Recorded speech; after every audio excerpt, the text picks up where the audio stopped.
Have you ever felt that icy finger of dread trace its way down your spine, even when logic insists you're safe? That gnawing intuition that whispers, you are not alone, even in the deepest silence of your own home? It's a primal fear, isn't it? The vulnerability laid bare when the walls of your sanctuary suddenly feel paper thin. This isn't some campfire tale spun from shadows and whispers. This is real, raw, and rooted in a night that was meant to be a joyous crescendo of youth, my 21st birthday. Instead, it devolved into a slow-burn nightmare, a chilling encounter with the unseen that continues to ripple through my memory, leaving gooseflesh in its wake, even now, as I recount it. This is the story of a celebration that turned sinister, a party crashing into the abyss of the unknown. Turning 21, the milestone splashed across every coming-of-age movie, every song about youthful abandon. Finally, the golden ticket to adulthood, or so they say. Frankly, birthdays for me have always been underwhelming. I'm not wired for grand gestures, for confetti cannons and rented halls echoing with forced cheer. Low-key is my mantra. Dinner with family, a quiet drink with a few close friends, that's my speed. But 21 felt different. Like I should at least pretend to embrace the societal pressure for a blowout bash. And then there was my Uncle Michael. Rich. Immensely, ridiculously rich. And generous, in that slightly detached, benevolent uncle kind of way. He owned this sprawling waterfront property, practically a compound, with a house that could comfortably swallow a small family reunion whole. Think panoramic ocean views, a backyard that bled into the beach, a pool that shimmered like a sapphire under the California sun. And he was away, gone for the entire month of July, jet-setting through Europe, probably sipping expensive wine in some Tuscan villa while I was microwaving ramen in my cramped college apartment. Backyard's all yours, he'd said during a brief, crackly phone call. Throw a party. Go wild. Just try not to burn the place down, okay? His voice, usually booming and jovial, had a hint of amusement, a dash of indulgent uncleness. Go wild. The words echoed in my head, a tempting dare. My apartment was decidedly not party central. Uncle Michael's place? Built for it. And it was my 21st. So, against my usual introverted inclinations, I decided, why not? Just a little wild. Controlled chaos. Yeah, right. The invitation went out, a digital wildfire across social media. 21st birthday bash. Uncle's waterfront mansion. BYOB. I even added a slightly ironic, let's get moderately irresponsible, to try and manage expectations, and maybe, more importantly, my own anxieties. My friend Rob was the first to RSVP, of course. Rob was my partner in mild mischief, my accomplice in late-night pizza runs, my fellow connoisseur of questionable decisions. He was also perpetually enthusiastic, a human energy drink, always up for anything, especially if it involved questionable levels of alcohol and loud music. Dude, your uncle's mansion? Seriously? Rob had practically vibrated with excitement when I told him the plan. This is gonna be epic. We're talking legendary. He clapped me on the back, nearly sending me sprawling. 21st, man. We gotta do it right. Right. What did right even mean? For Rob, it clearly meant maximum volume, maximum people, maximum everything. For me, right was getting through the night without a complete meltdown and maybe, just maybe, having a decent time without feeling like I wanted to crawl under a rock. The day of the party dawned bright and ridiculously hot, a typical July scorcher in Southern California. The air hung heavy and thick, promising a sweltering evening. I spent the afternoon in a flurry of frantic preparations, trying to make Uncle Michael's immaculate backyard look party-ready.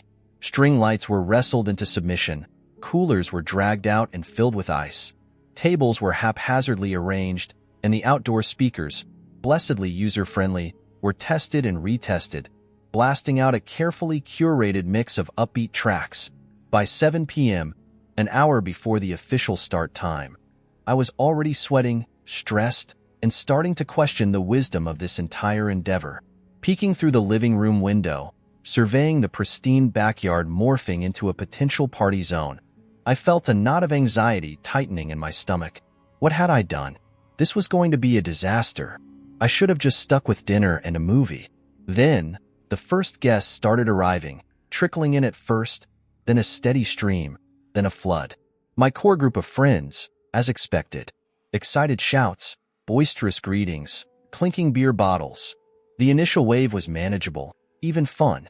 I found myself actually smiling, genuinely enjoying the buzz of energy, the laughter echoing across the yard. For a fleeting moment, I thought, maybe Rob was right. Maybe this could be epic. But then, the plus ones started arriving. And the plus ones of the plus ones. Faces I vaguely recognized, faces I'd never seen before. Entire groups of people I had absolutely no clue who they were, strolling in through the open gates, beer cases in hand, like they were attending a neighborhood block party, not my vaguely controlled 21st birthday gathering. Dude, your party's getting packed. Rob yelled over the rising tide of music and chatter, grinning from ear to ear, a red Solo cup perpetually glued to his hand. Packed was an understatement. The backyard was transforming into a churning sea of bodies, a swarming hive of noise and motion. Everywhere I looked, there were people, strangers, laughing, shouting, dancing, spilling beer, making themselves entirely too comfortable in my uncle's meticulously landscaped paradise. It was exhilarating and terrifying in equal measure.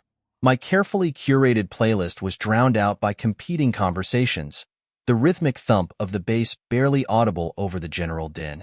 The string lights, once festive, now seemed to cast a flickering, almost frantic glow over the chaotic scene. The sapphire pool, reflecting the chaotic lights and shadows, looked less inviting and more like a swirling vortex of people I didn't know. Anxiety, which had been a knot, now unfurled into a full-blown panic attack waiting to happen. 80 people? Easily. Probably more. This wasn't a party. It was a small-scale music festival, without the permits, the security, or, crucially, any semblance of control. Cleanup. Damage. The words flashed in my mind, no longer neon, but burning brands, searing themselves into my brain. I envisioned shattered glass glinting in the morning sun, trampled flower beds, possibly even property damage. Uncle Michael was going to kill me, or, at the very least, permanently disinherit me. I tried, in a futile, half-hearted way, to keep tabs on the house, to make sure no one was venturing inside for anything other than bathroom breaks, to prevent any unauthorized exploration of Uncle Michael's pristine interior. But it was like trying to herd smoke. People flowed in and out of the house, oblivious to my increasingly desperate attempts to maintain some semblance of order. Being the birthday boy, the supposed host, was less about hosting and more about crowd management, damage control, and desperately trying to remember if I'd locked up Uncle Michael's liquor cabinet. Friends kept pulling me into conversations. Strangers kept offering me drinks. Rob, in his perpetual state of celebratory frenzy, kept dragging me into beer pong matches I had no hope of winning. Keeping an eye on 80-plus partygoers, most of whom I didn't even know, in a sprawling waterfront mansion? Mission impossible. The party raged on, reaching a fever pitch of noise and chaos.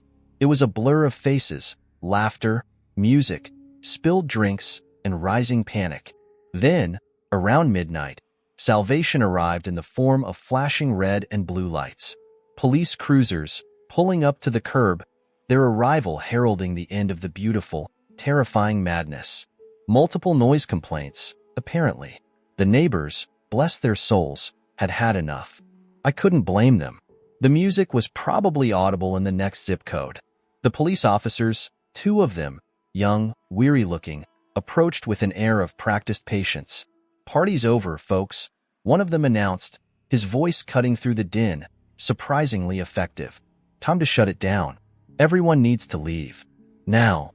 A collective groan rippled through the crowd. Protests were murmured, beers were clutched tighter, but the flashing lights and the stern faces of the officers were undeniable. The party was officially over. Telling 80-plus, somewhat intoxicated partygoers to leave a waterfront mansion at midnight? Like herding drunken, sugar-crazed toddlers. A slow, chaotic, and slightly embarrassing process. But the looming presence of the police, parked conspicuously at the curb, definitely expedited things. Slowly, grudgingly, the crowd began to thin.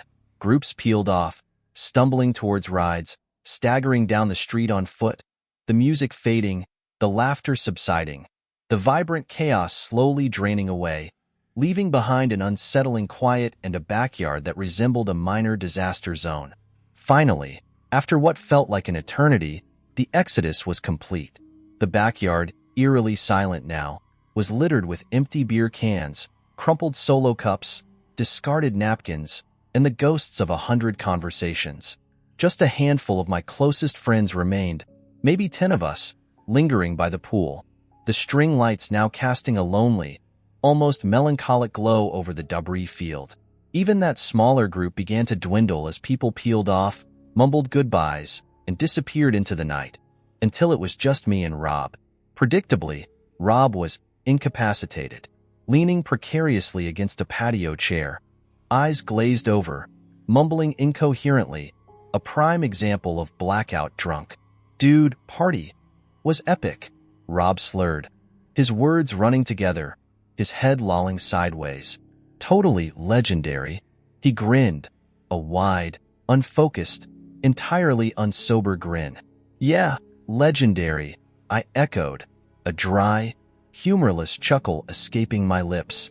"Legendarily stressful, legendarily chaotic, legendarily messy. Uncle's gonna kill you," someone mumbled, half-jokingly, from the remaining circle of friends. Kill me? Maybe metaphorically, but the cleanup alone felt like a death sentence. "All right, you guys," I said, forcing a semblance of cheerfulness I definitely didn't feel. "Party's officially over. Go home, get some sleep. I gotta face the music." More mumbled goodbyes, pats on the back, assurances of great party, man, that sounded increasingly hollow in the sudden silence. Soon, it was just me and Rob. Rob, still slumped in the patio chair, breathing heavily, apparently in a deep, alcohol-induced coma. "Rob, come on, buddy," I sighed, hoisting him to his feet, his arm draped like a dead weight over my shoulder. We weaved our way towards the house, the silence inside amplifying the lingering echoes of the party, the quietness now feeling less peaceful and more expectant. I practically dragged Rob to the living room and unceremoniously deposited him onto the couch. He landed with a soft thud, immediately sprawling out, limbs akimbo, snoring loudly. "Rob, you alive in there?" I mumbled, nudging him with my foot. He emitted a low, guttural groan, a non-committal acknowledgement of my presence. "Yep, definitely asleep. Or possibly comatose." Going back outside to lock up felt like stepping into a different world. The night air was cool, carrying the faint scent of salt and the lingering aroma of spilled beer and questionable party snacks. Locking the backyard gates, then the back door, felt like closing the lid on a chaotic, slightly surreal chapter. The silence that descended after the final click of the lock was absolute, profound, almost unsettling. Walking back into the house, the silence hit me like a physical force. The cavernous rooms, moments ago throbbing with music and voices, now stood empty, echoing, almost accusing. Just the low hum of the refrigerator, the faint chirping of crickets outside, and Rob's rhythmic snoring, a lonely counterpoint to the heavy silence. Upstairs, I went, each step echoing eerily on the polished wooden floors. The upstairs hallway, wide and dimly lit, stretched out before me like a labyrinth. Guest bedrooms lined either side, doors closed, each one a dark, silent portal to who knew what. Uncle Michael's mansion suddenly felt less like a party palace and more like a mausoleum. I stumbled into the nearest bathroom, a guest bathroom thankfully, not Uncle Michael's pristine master suite. Brushed my teeth with my finger. Yeah, definitely not my finest moment. Rinsed my mouth and just picked a bedroom. Any bedroom. They all looked the same in the dim light. Anonymous, impersonal, vaguely unsettling. Collapsing onto the bed, still fully clothed, exhaustion slammed into me, a physical weight dragging me down. The alcohol, the adrenaline, the sheer stress of the evening, It all coalesced into a crushing wave of fatigue. I closed my eyes, willing sleep to come, to erase the chaotic images, the lingering anxiety, the unsettling silence. And it did, relatively quickly. Thank God for alcohol and exhaustion. I have no idea how long I slept. It felt like minutes, but it could have been hours. I woke up abruptly, jolted awake by a sudden wave of nausea. My stomach, already churning from the day's questionable dietary choices and copious amounts of cheap beer, now threatened a full-scale rebellion. Too many mixed drinks, too much everything. My head was pounding, my mouth tasted like regret, and my stomach felt like a washing machine on spin cycle. Bolting upright, I stumbled out of bed, my equilibrium decidedly off-kilter. The upstairs hallway, still dimly lit, seemed to stretch and sway before me. I lurched towards the bathroom, the same guest bathroom I'd used earlier, and just barely made it to the toilet before my stomach decided to stage its dramatic revolt. Definitely, unequivocally, overdid it. Afterwards, weak, shaky, and deeply regretting my life choices, I rinsed my mouth, splashed cold water on my face, and walked back out into the upstairs hallway. The nausea had subsided, replaced by a dull, throbbing headache and a general sense of unease. And that's when I heard it. Footsteps. From downstairs. In the foyer. My stomach clenched again. But this time it wasn't from the lingering effects of alcohol. It was a different kind of sickness, a cold, creeping dread that had nothing to do with too many tequila shots.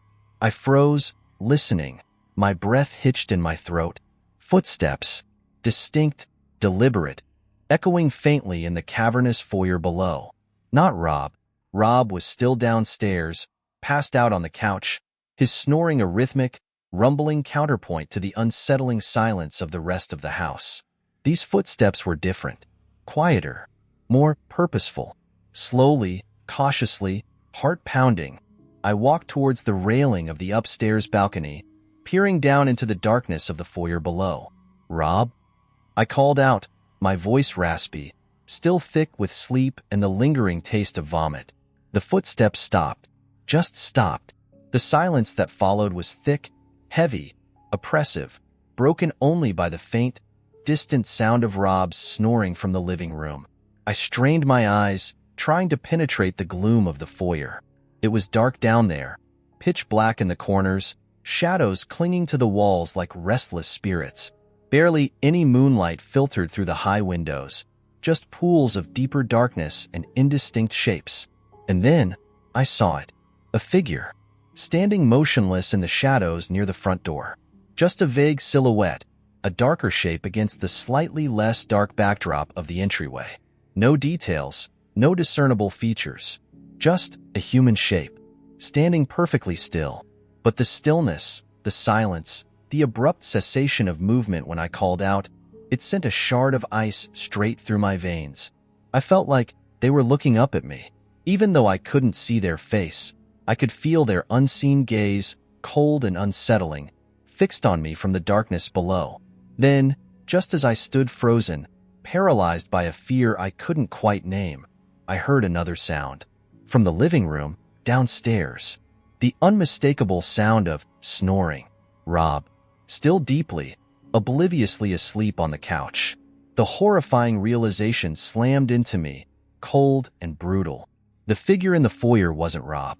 It was someone else. Someone who should not be in my uncle's house. Someone unknown. Intruder. The word echoed in my mind, stark and terrifying. My heart hammered against my ribs, a frantic, panicked rhythm. Fear, cold and sharp as a shard of glass, pierced through the lingering haze of alcohol and exhaustion. "Who is that?" I whispered again, my voice trembling now, barely audible above the pounding of my heart. "Hello?" Desperate, futile hope clinging to the edges of my terror. Maybe, just maybe, it was some lost, confused party guest. Someone who'd somehow gotten separated, passed out somewhere earlier. Someone harmless. Please, just let it be someone harmless. No answer. Just silence. And then, the sound of footsteps again. Not from the foyer anymore, but from the kitchen area, deeper inside the house. moving stealthily away from the front door, deeper into the labyrinthine depths of Uncle Michael's mansion, moving further into the house, towards the living room, towards Rob, towards wherever else. Panic seized me, a suffocating wave of icy dread. My mind raced, desperately scrambling for a rational explanation, for any escape from the terrifying reality unfolding below. Lost party guest? Lost friend? Delirium tremens? Anything to explain away the cold, creeping terror that was coiling tighter and tighter around my chest. But no explanation fit. No rationalization could diminish the chilling certainty that washed over me. This was wrong. So terribly, irrevocably wrong. I'm going back to sleep, I stammered, my voice barely a whisper, directed at whoever was downstairs, whoever was lurking in the shadows of my uncle's house. A pathetic attempt at deception, pretending I thought they were just some lost, confused partygoer, pretending everything was normal. But my voice trembled, my legs felt like lead, and every nerve in my body screamed in protest. I was lying, badly, and I knew, with chilling certainty, that whoever was downstairs, whoever was listening in the darkness, knew I was lying too. My pathetic charade was transparent, useless, and terrifyingly vulnerable. I backed away from the railing, my gaze locked on the shadows below, each step slow, hesitant, as if the floor itself might betray me. I retreated, inch by agonizing inch, until I stumbled back into the bedroom doorway, fumbling blindly for the light switch, my eyes still fixed on the darkness outside. Flickering lamplight banished the immediate darkness of the room, but did little to dispel the deeper darkness that had settled in my heart. Scrambling inside, I slammed the bedroom door shut, fumbling desperately for the lock. My hands were shaking uncontrollably, adrenaline surging, my fingers clumsy and useless. The bolt, a flimsy, decorative thing, seemed to mock my frantic efforts. Finally, with a shaky click, it slid into place. Locked. The pathetic click of a cheap lock against the vast unknown lurking just beyond the door. A woefully inadequate barrier against whatever was in the house, whatever they wanted, whatever they were capable of. Phone. I needed my phone. My burner phone, blessedly still in my pocket, a cheap, disposable lifeline in this sudden, terrifying crisis. My fingers, trembling so violently now they felt numb, fumbled with the keypad, misdialing, correcting, desperately trying to summon the lifeline of 911. Dialing. Waiting. Each ring of the phone line stretched into an eternity, echoing the frantic pounding of my heart. Finally, the click, the connection, the calm, professional voice of the 911 operator, a beacon of hope in the encroaching darkness. 911, what's your emergency? Her voice, steady, controlled, a stark contrast to the chaotic terror gripping me. There's someone in the house, I whispered, my voice cracking, barely audible, a desperate plea lost in the vast silence of the house. I don't know who they are. They weren't invited. I think they broke in. The words tumbled out, a jumbled torrent of fear and desperation. Okay, stay calm, she said, her voice remaining calm, reassuring, a grounding presence in the swirling vortex of my panic. Where are you in the house? What's your address? I gave her the address, my uncle's address, my voice trembling, breath catching in my throat. My heart hammered against my ribs, a frantic, panicked drumbeat. Downstairs, silence again. Eerie, oppressive silence. What were they doing? Listening? Waiting? Coming upstairs?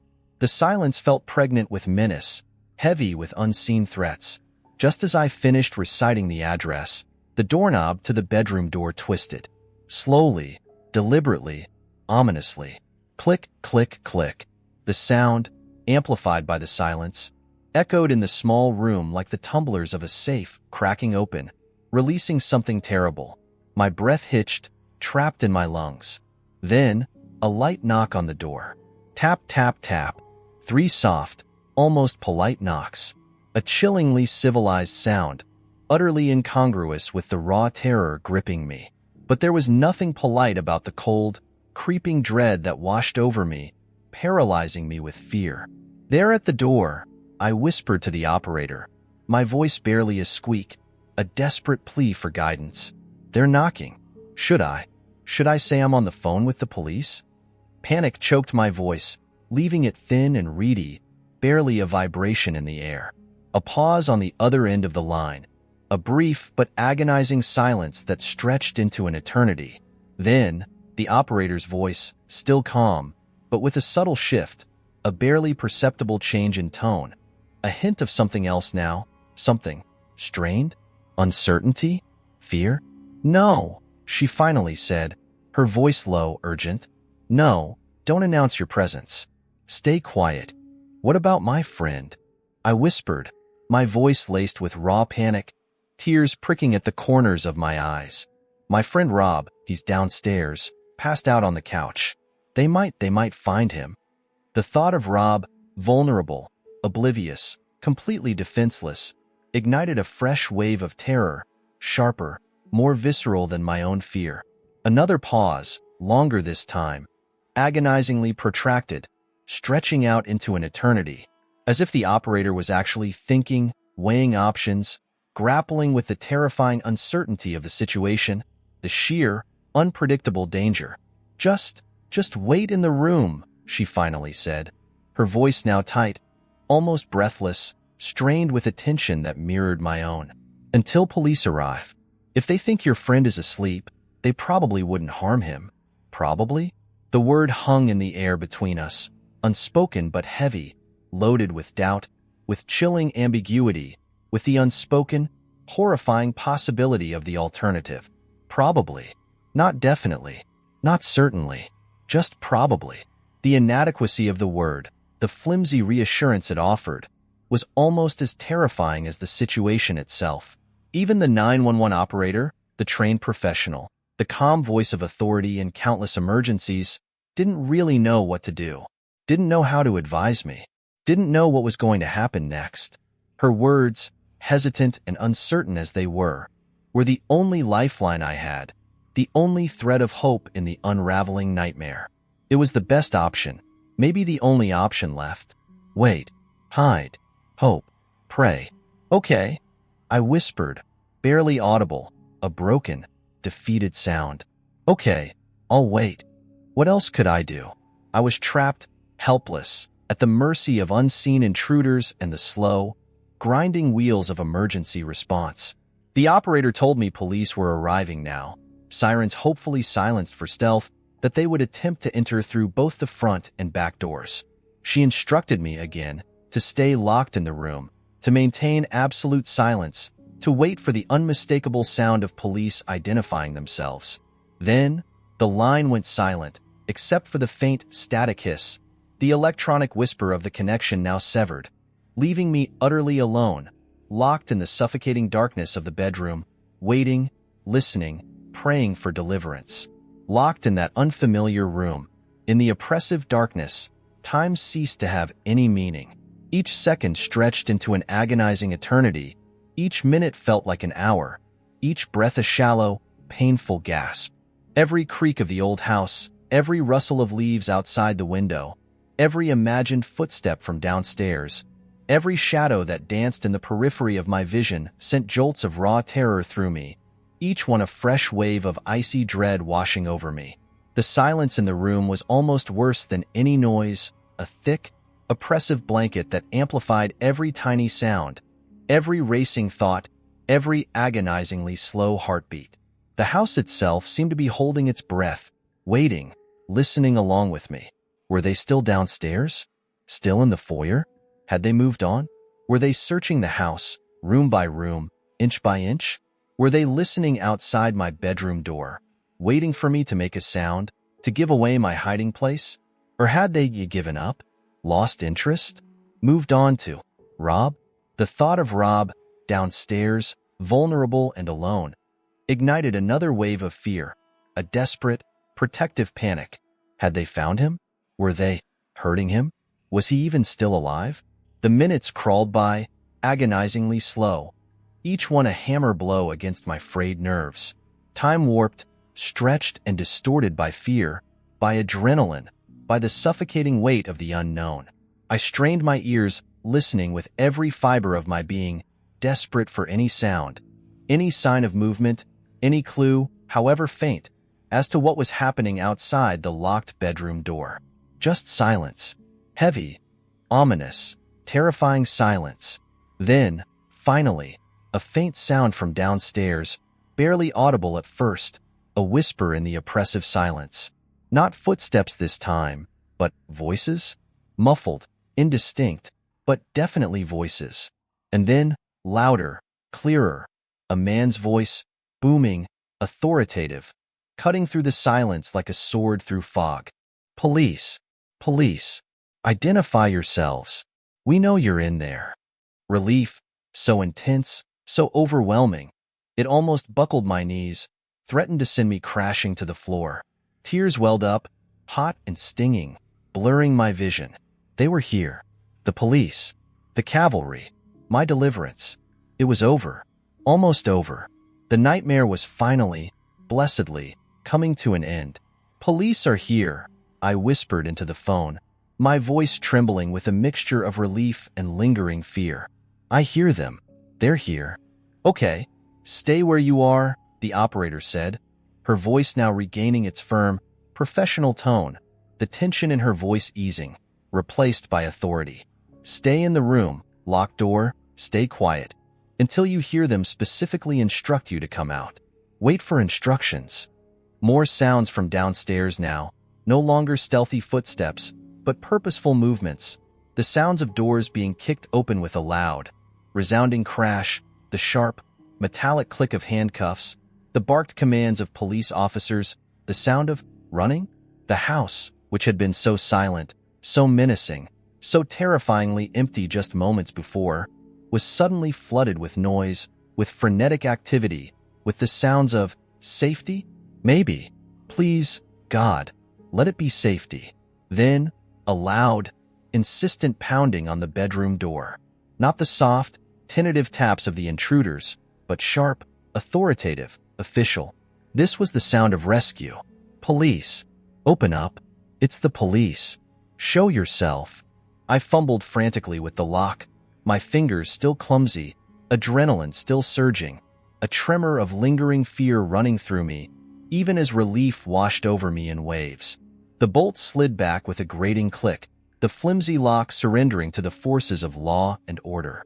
The door swung inward, flooding the room with harsh, bright light, and there they were. Two uniformed officers, standing in the doorway, guns holstered now, but still visible, a silent promise of protection. Their faces were grim, serious, professional, but their eyes held a hint of reassurance, pity, understanding. Whatever it was welcome, desperately welcome. Are you the one who called 911? One of them asked, his voice sharp, efficient, but not unkind. Yes, I managed to croak out, my voice still hoarse, cracked, barely above a whisper. Yes, it's me. Up here. Relief loosened its icy grip, allowing air to finally fill my lungs again, allowing my trembling muscles to unclench, allowing the tears that had threatened to spill over to finally, silently, trace paths down my cheeks. Thank God you're here. Okay, you're safe now, the officer said, his gaze sweeping over me, assessing, reassuring. Come with us. Slowly. Let's go downstairs. They escorted me out of the bedroom, guns still drawn, moving with practiced caution, scanning the shadows, clearing each room as we went. The house, once so dark and menacing, was now brutally illuminated by the harsh glare of police flashlights, banishing the oppressive darkness, revealing every corner, every shadow, every potential hiding place. Downstairs in the living room, Rob was still sprawled on the couch, snoring peacefully, oblivious to the chaotic drama that had unfolded around him, completely untouched by the terror that had gripped me upstairs. The police officers approached him, not gently, nudging him awake, their voices sharp and authoritative, shattering his drunken slumber. The confusion on his face as he blinked awake, disoriented, struggling to focus, and tried to process the uniformed officers surrounding him. The harsh lights, the tense atmosphere, was almost comical, absurdly out of place in the lingering tension of the scene. Almost. If the situation hadn't been so terrifying, so deeply unsettling, it might have been funny. I explained everything to the police, my voice still shaky, adrenaline still buzzing in my veins, Rob listening, blinking, swaying, still thoroughly drunk and utterly, hilariously confused, struggling to grasp the gravity of the situation. The police, patient and professional, listened to my disjointed account, asking clarifying questions, taking notes, their expressions remaining grimly focused. They searched the entire house, every room, every closet, every hidden alcove, their flashlights cutting through the darkness, their footsteps echoing on the polished floors. They found nothing. No intruders.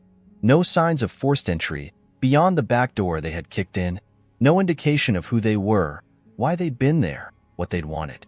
They were gone, vanished into thin air, leaving behind only a chilling sense of violation and unanswered questions. We searched the house together, the police methodically, professionally, me still shaky and overwhelmed, trying to see if anything was missing, anything out of place. It wasn't my house, not really, so I didn't have a comprehensive inventory in my head. No clear sense of what was normally there, what might be missing. My uncle's bedroom remained locked, and I didn't dare intrude. He wasn't one for ostentatious displays of wealth, didn't keep valuables lying around in plain sight. Not that I knew of anyway. The police completed their search, their faces grim, their expressions tight with professional frustration. They hadn't found the intruders. They had no leads, no suspects, no idea who these shadowy figures were, or why they had chosen my uncle's house on this particular night. They promised they would file a report, would follow up, would keep an officer patrolling the block for the rest of the night. A small, almost perfunctory comfort, but still profoundly unsettling. The immediate, acute danger had passed, but the fear, the unease, the chilling sense of vulnerability lingered, a cold knot of ice in my stomach, a persistent tremor in my hands. The feeling of violation, of knowing that someone, strangers, unknown and unseen, had been inside the house, had been watching me, had been lurking in the shadows, in what should have been a safe haven. It was a feeling that would stay with me, a cold, unwelcome shadow, for a long, long time. Weeks passed, blurring into a hazy aftermath of lingering anxiety and restless nights. Maybe a month, maybe more. Then, Uncle Michael finally returned from his European sojourn, tanned, relaxed, oblivious to the nightmarish drama that had unfolded in his absence. He asked about the party, mostly just making lighthearted jokes, teasing me about the noise complaints, asking if I'd managed to burn the place down. I tried to keep it casual, to downplay the whole thing, to deflect his questions with vague assurances and nervous laughter. I didn't want to worry him, didn't want to admit how badly things had spiraled out of control, didn't want to confess the sheer, terrifying vulnerability I had felt in his house. But then, as he was unpacking, settling back into his routine, he asked, casually, almost as an afterthought, "Hey, have you seen my Cartier watch? I can't seem to find it. Thought I left it in the kitchen drawer." He chuckled, assuming he'd just misplaced it, misremembered where he'd left it. Apparently, the kitchen drawer was his usual spot, a habit he'd maintained for years, a small, unguarded routine in his otherwise meticulously ordered life. And then, it hit me. The intruders. The shadowy figures in the night. They hadn't been just wandering aimlessly. They hadn't been lost party guests. They hadn't been figments of my drunken, fear-addled imagination. They had been purposeful, intentional. They'd been looking for something, looking for valuables, looking for what else? The blood drained from my face, leaving me cold, clammy, breathless.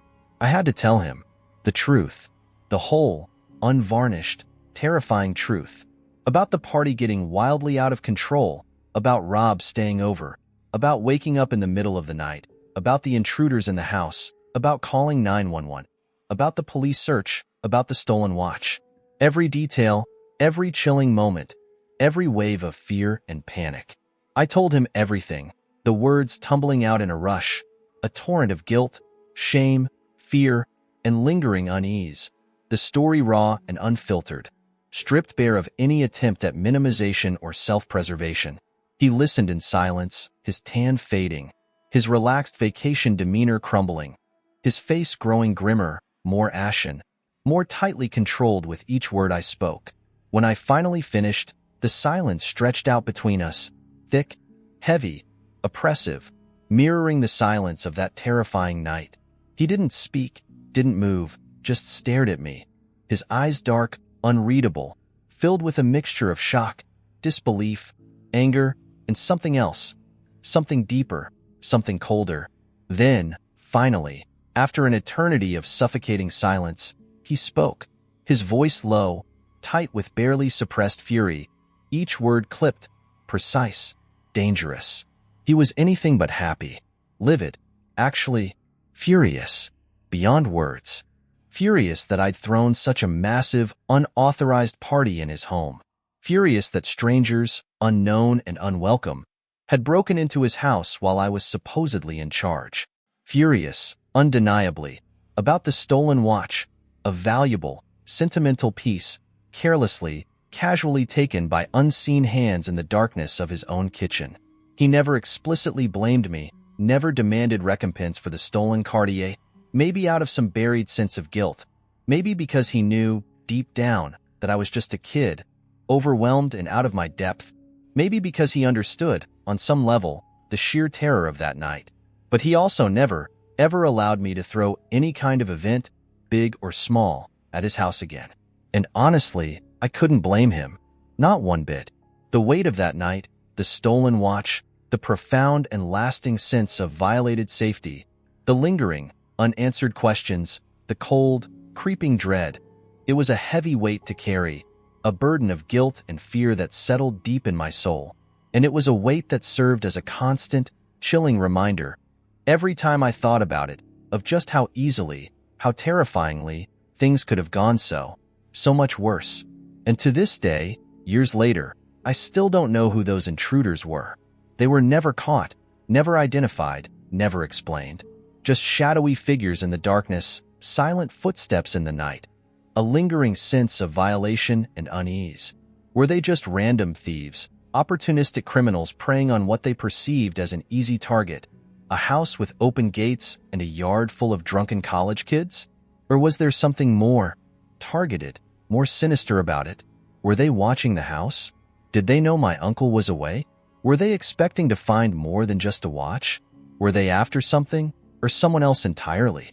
The questions haunt me still, unanswered, unresolved, unsettling, whispering in the quiet corners of my mind, fueling the lingering unease that still prickles my skin in the darkness. The feeling of vulnerability, of knowing that someone, somewhere out there, might be unseen, unheard, watching, waiting, lurking just beyond the edge of perception. It's a feeling that, once experienced, never truly fades. It changed me that night, fractured something fundamental in my sense of safety, leaving behind a lingering vulnerability, a heightened awareness, a deeper, more profound fear, perhaps. And every time I hear a strange noise in the night, every time I'm alone in a quiet house, every time the shadows lengthen and deepen, that familiar prickle returns, tracing its icy path down my spine, and I remember that terrifying silence, those soft, deliberate footsteps in the darkness, the cold, creeping dread of knowing, with absolute certainty, I was not alone. This story, even recounting it now, still sends shivers down my spine, a chilling echo of that night's terror. It's a stark, brutal reminder that even in the places we consider safest, most secure, most inviolable, our homes, our sanctuaries, our private spaces, the unexpected can happen, the unseen can intrude, and that sometimes the scariest monsters aren't ghosts or demons, but just other people. People with unknowable intentions, lurking in the shadows, moving silently in the darkness, their motives shrouded in chilling mystery.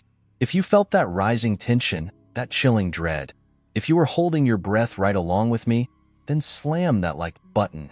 Let me know in the comments if you've ever experienced that primal feeling of unease, that unsettling sense of being watched, that chilling whisper of, "You are not alone."